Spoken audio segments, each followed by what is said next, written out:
പെരുമ്പാവൂരിൽ ലഹരി ഗോഡൌൺ കണ്ടെത്തി സൗത്ത് വല്ലത്ത് ട്രാവൻകൂർ റയോൺസിന് സമീപത്തെ ഗോഡൌണിൽ നിന്നാണ് അനധികൃതമായി സൂക്ഷിച്ചിരുന്ന 400 ചാക്ക് നിരോധിത ലഹരി വസ്തുക്കൾ പിടികൂടിയത്. രഹസ്യവിവരത്തിന്റെ അടിസ്ഥാനത്തിലായിരുന്നു പരിശോധന. രഹസ്യവിവരത്തിന്റെ അടിസ്ഥാനത്തിൽ നടന്ന പരിശോധനയിലാണ് പൂട്ടിക്കിടന്ന ഗോഡൌണിനുള്ളിൽ നിന്ന് വലിയ തോതിൽ ലഹരി വസ്തുക്കൾ പിടികൂടിയത്. തിരുവനന്തപുരം സ്വദേശിയുടെ ഉടമസ്ഥതയിലുള്ളതാണ് ഗോഡൌൺ. പെരുമ്പാവൂർ സ്വദേശിയായ സുബൈറാണ് നിലവിൽ നടത്തിപ്പുകാരൻ. സംഭവത്തിൽ ആരെയും പോലീസ് അറസ്റ്റ് ചെയ്തിട്ടില്ല. ഗോഡൌണിനകത്ത് മറ്റൊരു ചെറിയ മുറിക്കുള്ളിലാണ് ചാക്കുകെട്ടുകളായി അട്ടിയിട്ട നിലയിൽ ലഹരി ഉൽപ്പന്നങ്ങൾ കണ്ടെത്തിയത്.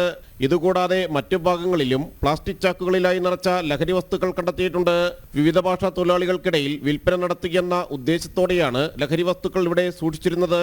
ഇതിന്റെ പിന്നിലുള്ളവരെ കുറിച്ച് പോലീസ് അന്വേഷണം ഊർജിതമാക്കി. ഒരാഴ്ച മുമ്പായിരുന്നു Perumbavoor Mudikkal government higher secondary സ്കൂളിന് സമീപത്തെ ഗോഡൌണിൽ നിന്ന് 1.25 കോടി രൂപ വിലമതിക്കുന്ന സിഗരറ്റുകളും മറ്റ് ലഹരി വസ്തുക്കളും പിടികൂടിയത്. ജനം, കൊച്ചി.